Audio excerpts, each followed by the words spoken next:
Folks, she shouldn't be allowed to run. Okay, sure.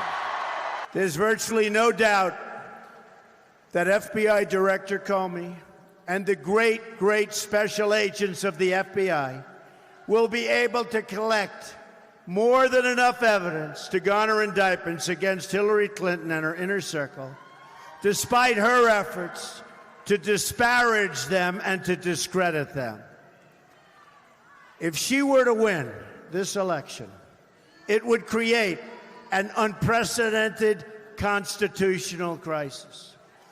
In that situation, we could very well have a sitting president under felony indictment and ultimately a criminal trial.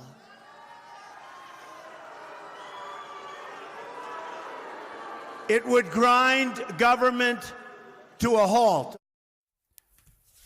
Wow. Well, that was then candidate Donald Trump just 3 days before the 2016 election, saying a president under felony indictment would grind the government to a halt and create a constitutional crisis. He got the premise right, just the players wrong, as he is now the first former U.S. president and candidate to be convicted of a crime. I mean, this is what he said. She should not be able to run. It would create an unprecedented constitutional crisis if someone with a felony was running for president and got elected. It would grind government to a halt. Also, taking note that at that time, Donald Trump actually didn't despise the FBI and hate the FBI.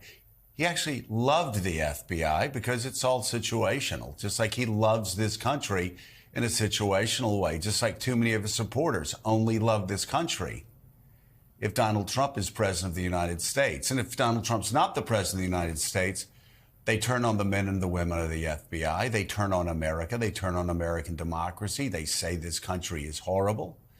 It's all very situational, not the way I was raised. I love this country. I don't turn flags upside down.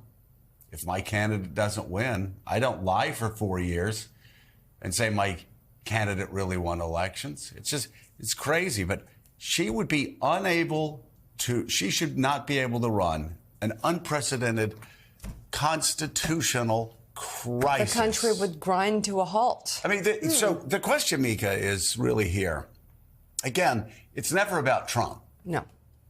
It's about... How's it going on your phone? Just getting your coffee hot. Oh, you want it hot? You want it hot. Okay. I was letting them know. Okay, thank you very much. You're welcome.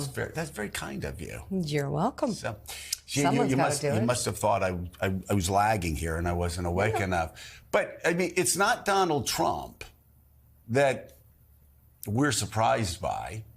It's the people that continue to follow a guy who is so clearly a hypocrite, who so clearly is situational, who goes from saying he loves the FBI to hating the FBI, who goes from saying America is the worst country in the world to saying America is great again, and then when he loses, saying he didn't lose and America is a terrible country again. And, you know, his family calls this country a shithole country.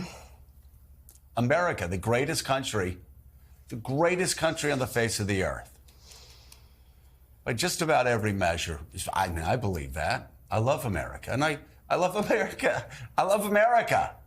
I don't see it through the prism of who's sitting in the White House on whether this is a great country or not. It's a great country. Sometimes I think some presidents are better than others. But my God, it's staggering. Yeah. That Donald Trump's supporters... That's what's staggering. Convince themselves that they hate America because Donald Trump says he hates America because America is weak. And they rag on the military all the time. They say it's weak and woke. We got the most powerful military in the world. They rag on our economy, saying our economy's terrible. Some saying, oh, it's going toward a depression. We have the strongest economy in the world. Relative to the rest of the world, there's not a close second.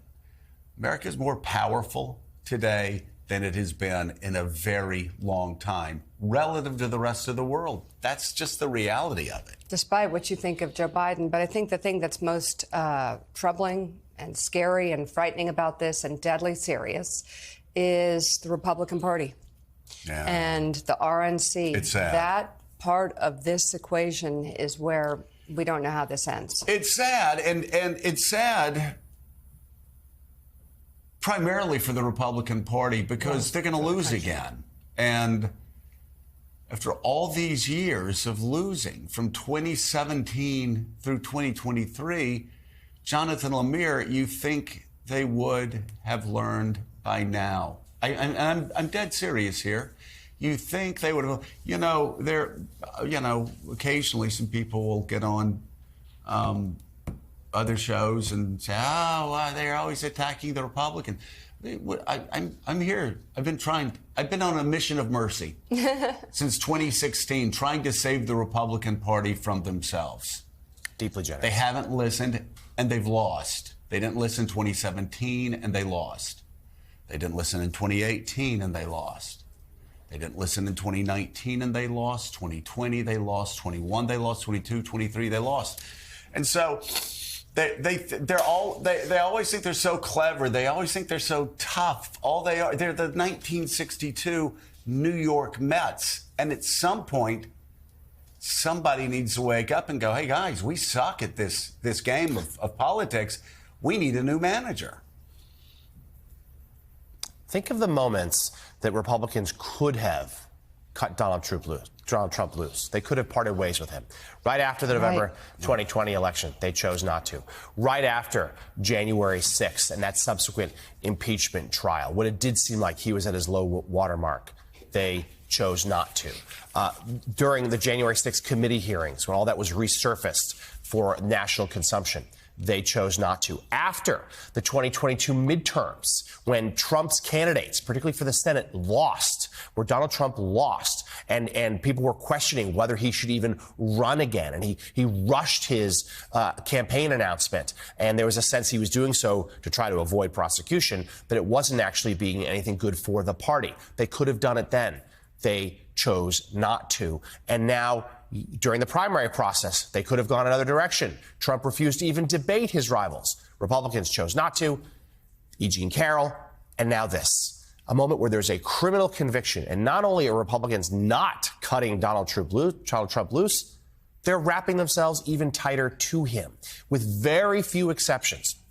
Republicans have come out in recent days and denounced this as a travesty of justice, rallied behind Donald Trump, and suggested that this was a Department of Justice witch hunt, that it was a political prosecution, and they have attached their fate to his yet again. And there is no sense that that's going to change between now and November. And we are seeing, as we'll get into this morning, some early polls that suggest modest but real movement away from Trump after this conviction. Their warning signs are there for these Republicans, and they're ignoring them.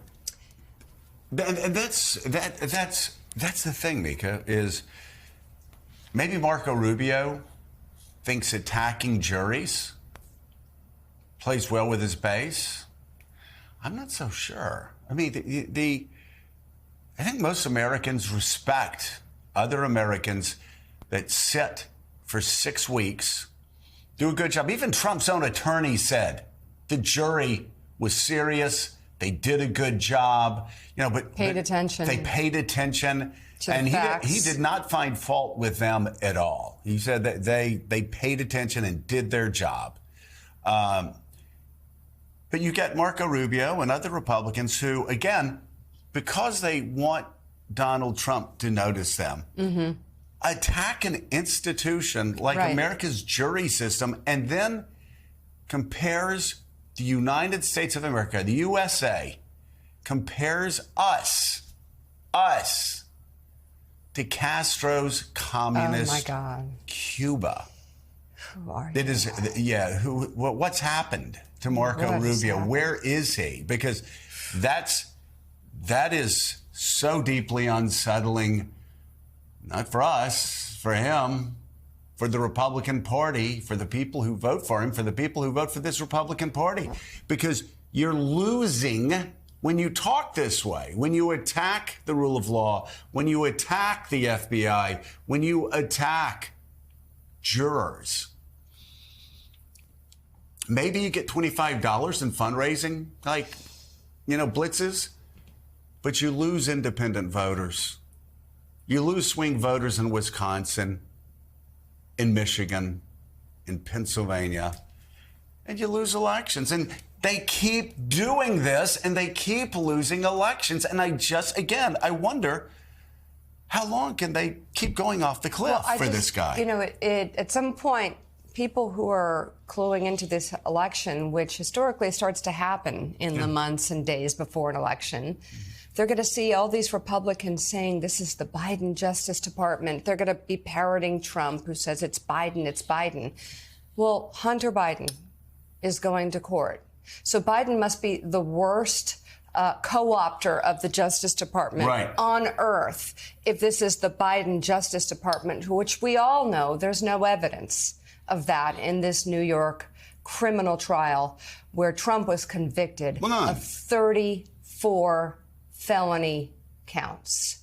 34 across the board from beginning to end. Every single count was guilty. That's resounding. So, good luck with that argument. It only lasts until people start reading. Well, yeah.